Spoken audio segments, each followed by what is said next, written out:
sonrakı aqibəti necə olur? Leyla Abbasova danışacaq. Tullantıların yarım-avtomatik çeşidləmə zavodunda ildə 200 min tona yaxın zibil çeşidlənir. Məişət tullantılarının emalı nəticəsində təbii sərvətlər və enerjiyə qənaət olunur. Ən əsası isə tullantıların ətraf mühitə mənfi təsiri minimuma endirilir.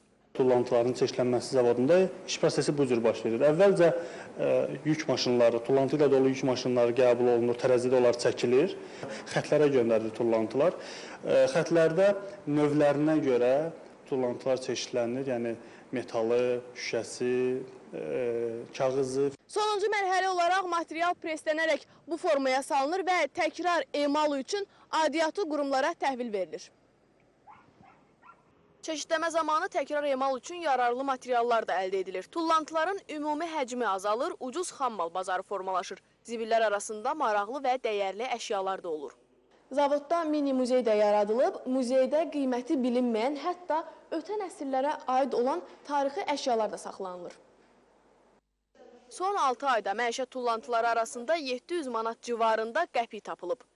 Biz 100 kiloya yaxın pul yığmışıq qəpik. Burada 1, 3, 5 qəpiklər daha çoxdur. Biz bu qəpikləri xeyriyyə işi üçün sərf edəcəyik. Yəni Mərkəzi Bankdan aldığımız pulla hədiyyələr alaraq uşaqlar evinə onları bağışlayacaq. Məişət tullantılarının ayrılması və ölkədə təkrar istehsal biznesini inkişaf etdirmək məqsədi ilə gələcəkdə çeşidləmənin artırılması nəzərdə tutulur. Leyla Abbasova, Elvin Hacəliyev, Bakı.